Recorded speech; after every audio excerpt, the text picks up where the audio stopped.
आज आपण खूप महत्त्वाचा विषय डिस्कस करणार आहोत. पेड इंटर्नशिप, अनपेड इंटर्नशिप आणि स्टायपेंड इंटर्नशिप म्हणजे काय आणि त्यातील कोणती इंटर्नशिप निवडावी. आणि इंटर्नशिप करणं जेवढं महत्त्वाचं आहे त्याप्रमाणेच इंटर्नशिप कोणती करावी हा एक महत्त्वाचा प्रश्न आहे. त्या इंटर्नशिपची सुरुवात करण्यापूर्वी हे 3 प्रकार नीट समजणे खूप आवश्यक आहे. कारण चुकीची इंटर्नशिप निवडली तर वेळ वाया जातो आणि योग्य इंटर्नशिप घेतली तर करिअरला नवीन दिशा मिळते. म्हणून आधी समजून घेणं गरजेचं आहे. पेडचा अर्थ काय, अनपेड इंटर्नशिपचा अर्थ काय आणि स्टायपेंड इंटर्नशिपचा अर्थ. या व्हिडिओमध्ये आपण याच गोष्टीची डिटेल माहिती पाहू.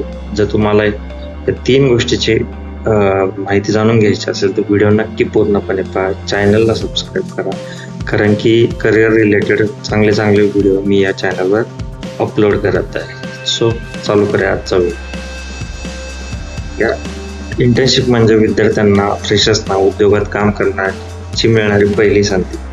इथे आपण कौशल्य शिकतो, प्रोफेशनल वातावरण समजतो आणि आपल्या रिझ्यूमला यानेच वजन मिळतं.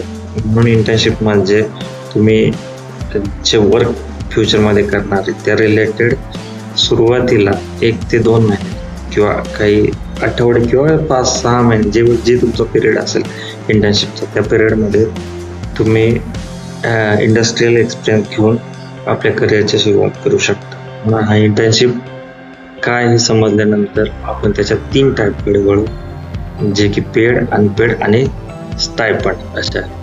तर इंटर्नशिपचे जे 3 मेन टाईप सांगतो. पेड म्हणजे जिथे तुम्हाला काम मिळते आणि पगारही मिळतो, तर तुम्ही इंटर्न्स असता. अनपेड म्हणजे काय, जिथे तुम्हाला कोणत्याही प्रकारचं मानधन मिळत नाही, तुम्ही फक्त शिकण्यासाठी तिथे जात असतात, तिथून तुम्हाला कोणत्याही प्रकारचे पगार वगैरे मिळत नाही. स्टायपेंड म्हणजे तुम्हाला स्टुडंट्सला काय मोबदला म्हणून काय थोडा 1 ते 10,000पर्यंत 15,000पर्यंतचा, ज्याला पगार ना म्हणता स्टायपेंड म्हणता येईल, जो थोडासा अमाऊंट दिली जाते स्टुडंटला, त्याला स्टायपेंड म्हणतात. हे 3 प्रकारचे इंटर्नशिप प्रामुख्याने पाहायला मिळतात: पेड, अनपेड आणि स्टायपेंड. त्यातली पहिली इंटर्नशिप आहे पेड इंटर्नशिप. पेड इंटर्नशिप म्हणजे इंटर्नशिप करताना तुम्हाला पगार दिला जातो. कारण की हे ज्यांना पेड इंटर्नशिप मिळते अशा विद्यार्थ्यांकडे स्किल असते. हे स्किल ते कंपनीच्या उपयोगाला येतात. त्या स्किलचा वापर तिथल्या प्रोसेसला होतो, म्हणजे दोघांचाही फायदा होतो. पहिली गोष्ट की स्टुडंट तिथे वर्क करतात, फुल टाइम वर्क करतात आणि त्याच्या बदल्यात त्यांना पगार मिळतात. म्हणजे शिकत असताना हे वर्क करतात म्हणून याला इंटर्नशिप म्हणतात. अदरवाईज आपण जे जॉब म्हणतो, त्या जॉबपेक्षा इंटर्नशिप वेगळी का असते, याला ठराविक एक पिरियड असतो आणि तुम्ही शिकताना ती इंटर्नशिप करत असता, म्हणून त्याला इंटर्नशिप म्हणलं जातं. आणि ही तुम्हाला पगार मिळाल्यामुळे त्याला पेड इंटर्नशिप असं म्हणलं जातं. का निवडावी? जर तुम्ही स्किलमध्ये स्ट्रॉंग असाल, प्रोजेक्ट केले असतील, पेड इंटर्नशिप तुमच्यासाठी बेस्ट आहे. कारण की तुम्हाला प्रूव्ह करता, तुमचे स्किल पूर्वण असतील तर ही इंटर्नशिप तुमच्यासाठी आहे. हे एक प्रोफेशनल करिअरची सुरुवात असते. ज्यांना जॉब पूर्वी थोडंसं शिकायचं असेल, कंपनीचा एक्सपिरियन्स घ्यायचा असेल आणि त्यांच्यासाठी आणि फ्युचरमध्ये चांगल्या कंपनीत जायचं असेल, त्यांच्यासाठी पेड इंटर्नशिप ही बेस्ट आहे. विद्यार्थ्यांना प्रश्न पडेल, मग सगळ्यांनाच पेडच इंटर्नशिप हवी आहे. त्याच्यासाठी स्किल आणि त्यांची रिक्वायरमेंट फुलफिल करणं हे खूप महत्त्वाचं आहे. पेड इंटर्नशिपचे फायदे काय आहेत? तिथे पगार प्लस अनुभव दोन्ही मिळते. तुम्हाला पगारही मिळतो, एक्सपिरियन्सही मिळतो. त्यासाठी फक्त तुम्ही तेवढे क्वालिफिकेशन असणं गरजेचे, त्यांचे काही रूल्स रेग्युलेशन आहेत ते फॉलो करायचे. इथं कामाचे महत्त्व जास्त असते, कारण की तुम्हाला ते पेड करतात, त्यामुळे तुम्हाला ते कामही त्या लेवलचं दिलं जातं. कंपनी तुम्हाला सिरियस रोल देते, कारण की तुम्हाला दिलेल्या अमाऊंटचा मोबदला त्यांनाही हवा असतो. कंपनी तुम्हाला ह्या पेड इंटर्नशिपच्या बदल्यात सिरियसच रोल देते आणि जबाबदारीही जास्त मागते. कारण की जिथे पेड केलं जातं तिथं साहजिकच आहे, जबाबदारी जास्त असतात. त्याच्यामुळं बाकी 2 इंटर्नशिपच्या प्रकारामध्ये हा फरक राहील की तिथे जबाबदारी कमी राहील, तुम्हाला फक्त शिकण्यासाठी घेतलं जाईल. पेड नसल्यामुळे तुमच्याकडून कोणती अपेक्षाही केली जाईल, ते मात्र तुमच्याकडून अपेक्षा नक्की केली जाईल. पेड इंटर्नशिप मध्ये तुम्हाला पैसे मिळत नाहीत, पण एक्सपिरियन्स मिळतो. अनपेड इंटर्नशिप मध्ये का असते, कधी कंपनी छोटी असते, स्टार्टअप असते, किंवा ते ट्रेनिंग प्लस एक्सपिरियन्स देतात पण पैसा देऊ शकत नाही. जिथे तुम्हाला ते अफोर्ड करू शकत नाही पण तुम्हालाही ते ट्रेनिंग देतील आणि त्यांचा पण थोडासा फायदा होतो. अशा काळात तुम्हाला अनपेड इंटर्नशिप मिळते. सो अनपेड इंटर्नशिप मिळणं हे तेवढं गरजेचं आहे, कारण तुम्हाला पहिला ट्रेनिंगचा एक्सपिरियन्स तिथून मिळत असतो.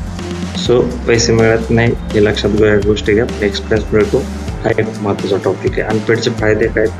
सुरुवातीला अनुभव मिळतो, रिझ्यूम स्ट्रॉंग होतो. एक्सपिरियन्स सगळ्यात महत्त्वाची गोष्ट आहे. इंटर्नशिपचा मेन एम असतो रिझ्यूम स्ट्रॉंग होतो, बेसिक कन्सेप्ट शिकायला मिळतात, नेटवर्क तयार होतं. बेसिक कन्सेप्ट इथून क्लिअर होतं. नेटवर्क म्हणजे तुमची ओळख वाढत जाते, तुम्हाला त्या फील्डमधले नेटवर्क तयार होतं.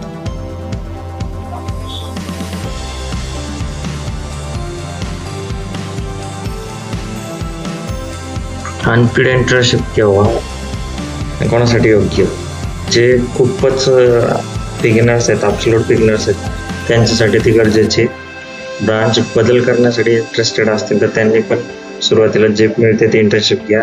स्किल कमी असलेल्या स्टुडंटला पण अनपेड इंटर्नशिप योग्य आहे. आणि पहिली इंटर्नशिप करणाऱ्यांसाठी अनपेड इंटर्नशिप गरजेची आहे. ज्या मुलांना माहिती आहे आपण कोणत्या कॅटेगरीत मोडतो, त्यामुळे त्यांनी ही इंटर्नशिप घेणं अनिवार्यच राहतं. केव्हा टाळावी? फक्त प्रमाणपत्रासाठी काम न देता इंटरव्ह्यूला फसवणाऱ्या इंटर्नशिपपासून सावध. अशा इंटर्नशिपमध्ये लर्निंग झिरो असते. सो तुम्हाला हे अनुभवातून लक्षात येईल. त्याच्यामुळे अशा इंटर्नशिपच्या नादी लागू नका. त्यापेक्षा रिअल इंटर्नशिप करणं खूप गरजेचं असतं. स्टायपंड इंटर्नशिप हा दोन्ही मधला मिडल मार्ग आहे, पेड आणि अनपेड मधला, ज्याच्यामध्ये तुम्हाला एक संधी मिळते.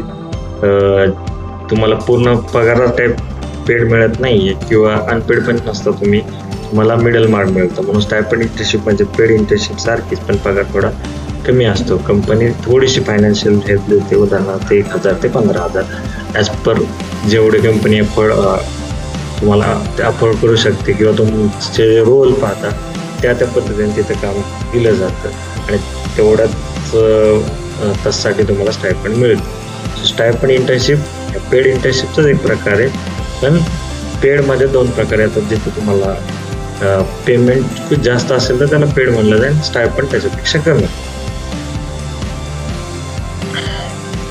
स्टायपंडचे फायदे काय? लर्निंग आणि थोडंसं पॉकेट मनी मिळतं, म्हणजे दोन्ही गोष्टी होतात. टायमिंगची फ्लेक्झिबिलिटी मिळते की तुम्ही पेड सारखे फुल टाइम वर्क करत नाही, तिथे थोडेसे तुम्हाला टायमिंग आवर्स कमी होतील. स्टुडंटसाठी हे परफेक्ट आहे. ट्रायल प्रोजेक्ट पण मिळतात तिथे, त्यामुळे स्टायपंडचे फायदे तुम्हाला मिळतील. की कुठे मिळते? एज्युटेक कंपनी असतात तिथे तुम्हाला मिळतील. ट्रेनिंग इन्स्टिट्यूट आहेत, असे स्टायपंड इंटर्नशिप मिळतील. स्मॉल स्टार्टअप असतील ते तुमच्या जवळपास असतील त्या ठिकाणी तुम्ही जाऊन चौकशी करा, तिथे तुम्हाला ह्या मिळून जातील. त्याच्यानंतर मार्केटिंग एजन्सीज असतात, त्यांच्याशी कॉन्टॅक्ट करून हे तुम्ही असे स्टायपंड रिलेटेड इंटर्नशिप मिळू शकता.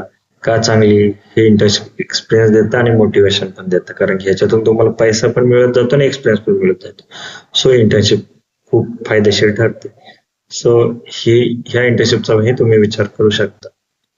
आता तुम्हाला प्रश्न पडला असेल की कोणती इंटर्नशिप निवडावी, जे आपण सुरुवातीपासून त्या प्रश्नावर होतो.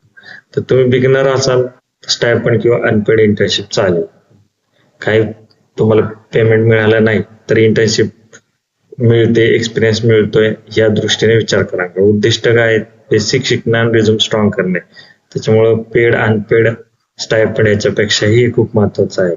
पण जर तुमच्याकडे स्किल असतील, तुमच्या स्किल स्ट्रॉंग असतील आणि तुम्हाला तुमच्या वर्कच्या बदल्यात पेमेंटची अपेक्षा असेल तर तुम्ही पेड इंटर्नशिपचाच पर्याय निवडा. तुम्हाला तिथे रिअल वर्क मिळेल, तुमचं कॉन्फिडन्स वाढेल, तुम्हाला चांगल्या प्रतीचं काम तिथे मिळेल, फ्युचरचं पॅकेज इम्प्रूव्ह होईल. त्याच्यामुळे पेड इंटर्नशिप जर तुम्हाला कॉन्फिडन्स आहे आणि तुम्ही स्वतः स्किल असाल तर तुम्ही या पेड इंटर्नशिपसाठी ट्राय करा. जर तुम्हाला डोमेन चेंज करायचं असेल, तुम्ही शिकावं असताल, नवीन असताल, रिस्क कमी असेल, तुम्हाला कमी वेळ इन्व्हेस्ट करायचा आहे, तर तुम्ही अनपेडच्या मागे लागा, जिथे तुम्हाला रिस्क कमी आणि जलद शिकता येते, बर्डन कमी राहते, जबाबदाऱ्या कमी राहतात. त्यामुळे ही इंटर्नशिपचा ट्रॅप तुमच्यासाठी त्यावेळेस योग्य राहील. शेवटी जाताना कन्क्लुजन म्हणून काय सांगतो तर पेड अनपेड आणि स्टायपेंड इंटर्नशिप मध्ये तुम्हाला कोणती योग्य आहे तुमच्या गोल, स्किल आणि अनुभवावर अवलंबून आहे. तुम्ही तुमचे स्किल्स वर सगळ्या गोष्टी डिपेंड्स आहेत. त्यानुसार तुम्ही त्यामधली कोणती योग्य ती इंटर्नशिप निवडा, पण इंटर्नशिप जरूर करा. आणि आमचा व्हिडिओ बघितल्याबद्दल सर्वांचे धन्यवाद. अशाच एज्युकेशनल व्हिडिओसाठी चॅनलला सबस्क्राईब करा. धन्यवाद.